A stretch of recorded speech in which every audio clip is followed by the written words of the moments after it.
Greetings, everyone. Here is an example from finding relative extrema and intervals of increase or decrease for a function based by request. Excuse me for stumbling there, but this was by request by one of the students. So here's a function f of x equals x times the square root of the quantity x plus 3. Find the intervals of increase or decrease in all relative extrema for f. Alright, so, with our function f of x equals x root the quantity x plus 3, we should first think about the domain of f so we can figure out on what intervals or for what values of x we're considering where the function's increasing or decreasing and where we may have relative extrema.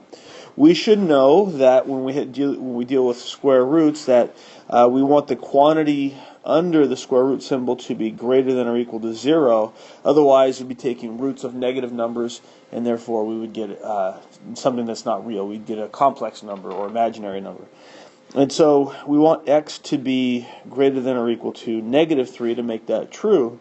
And so the domain we would be considering here is negative 3 to infinity. And so we don't have to consider any value of x less than negative 3.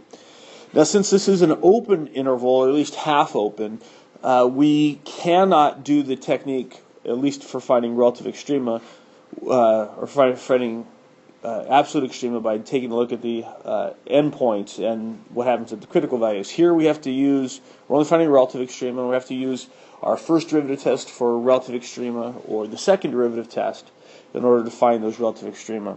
So first of all, let's take a derivative here, and so we have, again, f of x equals x root the quantity x plus 3. We have to apply the product rule here because we're multiplying x and this square root expression.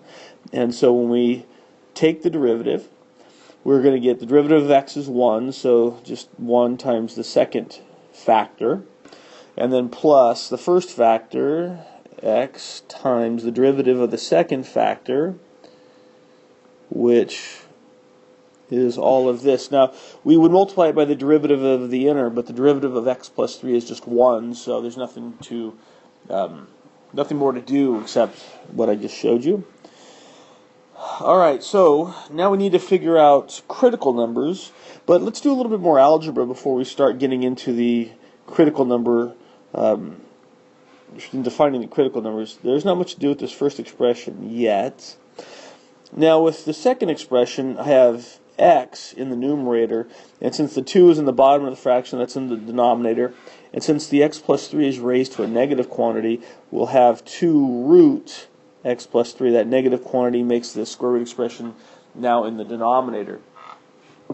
Now, there are a couple different ways of working this out here for finding critical numbers. We first need to figure out where f prime, not necessarily first, but we need to figure out where f prime equals 0, and we need to figure out where f prime is undefined. And so to do that, let's note that f prime is undefined. Of course, that's when the denominator equals 0, and the only part of the denominator we have that could be 0 is this x plus 3, and then the square root of 0 is still 0. So it's undefined when x plus 3 is equal to 0 or when x is equal to negative 3. But since in the previous discussion here we saw that negative 3 was an endpoint, and so when we set up our open intervals, we're not really concerned about what's happening at negative 3 because that's where the function is starting. So the fact that the derivative is undefined there is really unconsequential because it's an endpoint. Alright, so now we need to figure out where f prime is equal to 0. And so a lot of you probably just like the way of, remember the expression here, we just setting it equal to 0 and then doing the algebra. So if we do that, we get root x plus 3 equal to negative x over 2 root x plus 3. And so if we cross multiply, think about this being over 1, we're going to get 2 times x plus 3 because the roots are going to cancel, equal to negative x. And so then we get 2x plus 6 equal to negative x. Or, let's see, we'll squeeze it down in here, x equal to negative 6, right? No, hold on.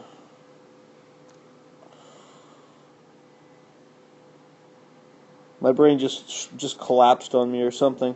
If I add that over there, we get 3x equals negative 6, so it should be negative 2.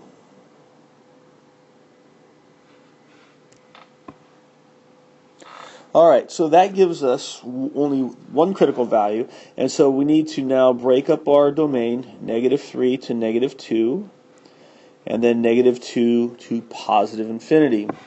And now we need to test f prime on these intervals. So for instance, we can take f prime to be negative 2.5, and then we can go see whether or not that's a positive number or a negative number.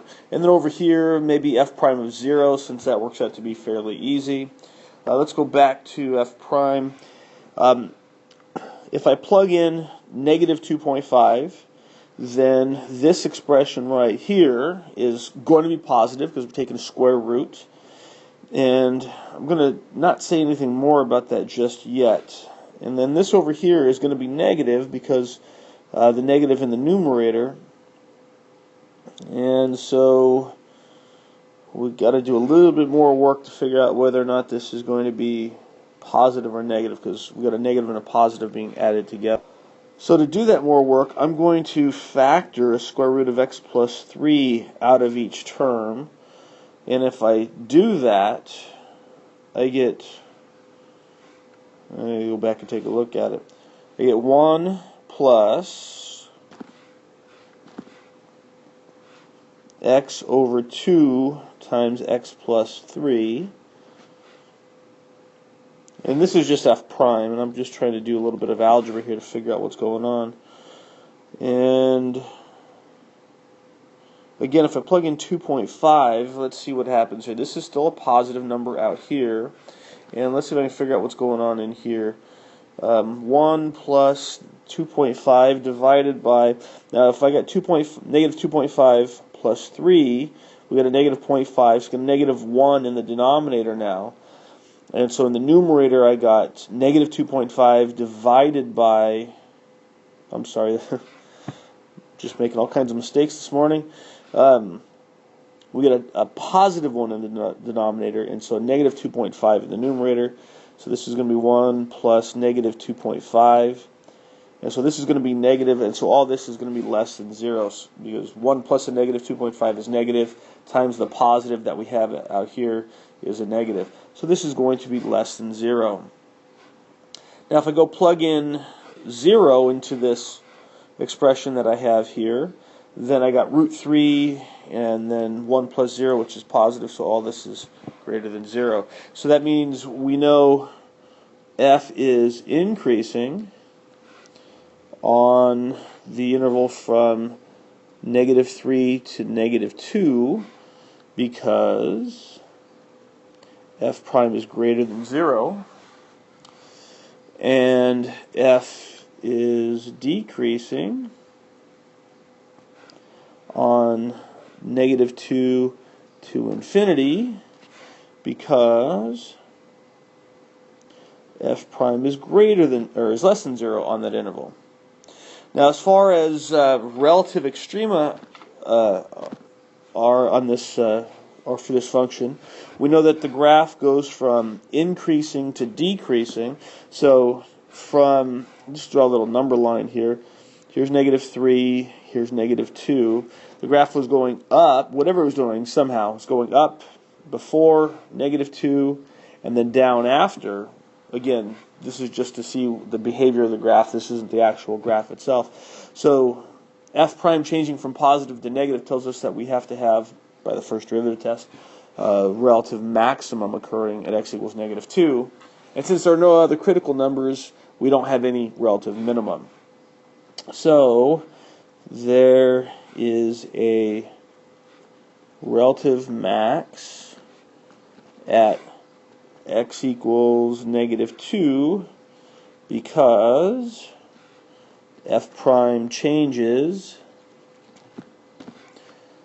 from positive to negative at x equals negative 2. Now, that doesn't tell us what the relative max is. The relative max is f of negative 2. Now remember, it was x times, so negative 2 times the square root of negative 2 plus 3. And so the relative max actually is going to be, well, it happens to be the same. The x value is the same as the y value at that point, which I didn't expect. But nonetheless, remember to distinguish between whether they're asking for where the relative max is, which is the x-coordinate, this is the where, or what it is, which is the y-coordinate, the output. I hope you enjoyed the mistakes that I made, and I hope you learned something from the rest of it. Go study.